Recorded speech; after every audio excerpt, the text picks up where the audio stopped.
I've had a bunch of new followers lately, which I'm really grateful for. I thought I'd give you a little bit of background about who I am and how I ended up here. So I grew up in Oxfordshire in England and I was obsessed with rugby growing up. I was the perfect age watching England win the World Cup as I was 10 years old. I was determined I was going to be a professional rugby player. If you asked me when I was going through school, that is what I would have told you. I didn't take up golf until I was in my kind of mid-teens. Now, the old cliche kind of rugby got injured, golf took over, and I started to take more golf more seriously as I went down to university in Plymouth. Once I left university, I got down to a handicap low enough that I could play a lot of the national amateur events. So I spent a couple of years doing that before deciding naively that I was good enough to turn pro. So this was probably about 10 years ago now. I turned pro, played Europro Tour a little bit after going to Q school and getting some status. And I did pretty horribly, to be honest. I was terrible. The trouble was, and something I think contributed towards my naivety, was that in my local area, there was Tyrrell Hatton in my BB&O County squad, and you had Eddie Pepperell, who was a member at my golf club. They both turned pro and had success fairly quickly. And I was looking at them as just two local guys.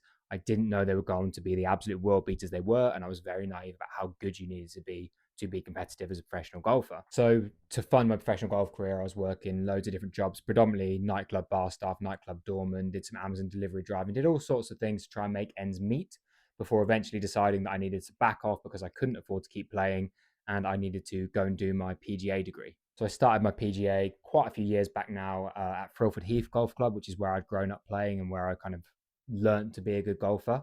And funnily enough, when I started doing my PGA and the pressure was off, I wasn't paying seven, eight, £900 a week to play events. I started paying 35, 50 to play these pro-ams and play different PGA events.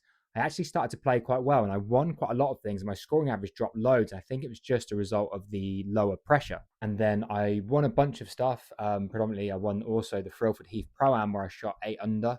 That was a few years ago now. And someone sponsored me off the back of that. One of the guys I played with said, "Why aren't you out on tour?" And it was because I didn't have the opportunity. I had no money, had no sponsors. It was not possible. So he offered me just a little bit of money to help me get my career going. I used that money to go out and do some winter training in South Africa, finishing with the Sunshine Tour Q School, where I played quite well and managed to get myself some status on the Sunshine Tour. I then came back from there and qualified for a Challenge Tour event pretty quickly after shooting a 66 in France to get myself into my first Challenge Tour event, whilst at the same time also winning a bunch of PGA events as well when I came back. So I was playing really nicely. That Challenge Tour event cost me about £2,500 for the week. I then did another one in Ireland, which also cost me somewhere similar. And at this point, the guy who was sponsoring me couldn't sponsor me anymore. Wasn't able to. I think there's something going on with his business potentially. So then I was left to my own devices and I'd spent all the money I had, so I couldn't go to Q school. And I also then started getting into Sunshine Tour events later on in that season, which I was not able to go to. So I was turning down these starts because I didn't have the finances available to even go and try and play the events. So following on from this, I then decided that I couldn't be relying on other people for sponsorship as my sole source of income. It wasn't a reliable way of doing things.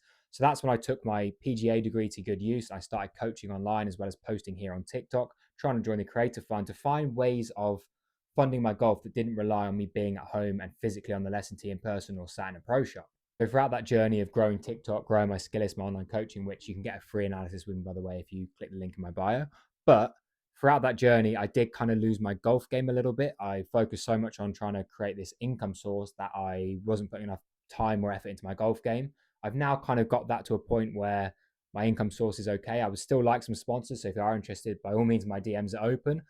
But I now got the time to put back into my golf game. So this summer, I started off playing very, very bad. And throughout the summer, my game got better and better and better to the point that I then won an event towards the end of the season. And I'm now looking at what I'm going to do next year. My finances are in an okay spot, but they are not in a great spot. So I haven't been able to do all the Q scores I would like to have done this year. But going forward next year, hopefully I can be playing much better. I can keep my finances in a decent spot. And then we can start to tick off Q scores, get myself status on a world ranking tour. If I can then do that and then work my way up, hopefully I can start to see some progress happen throughout my career.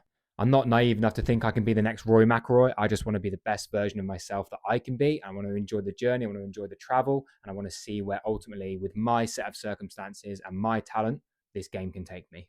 And if you want to be part or support my journey, then maybe have me as your coach. I do online coaching on Skillist app. I also do in-person coaching at Oxford Golf Centre on Monday evenings when I'm at home.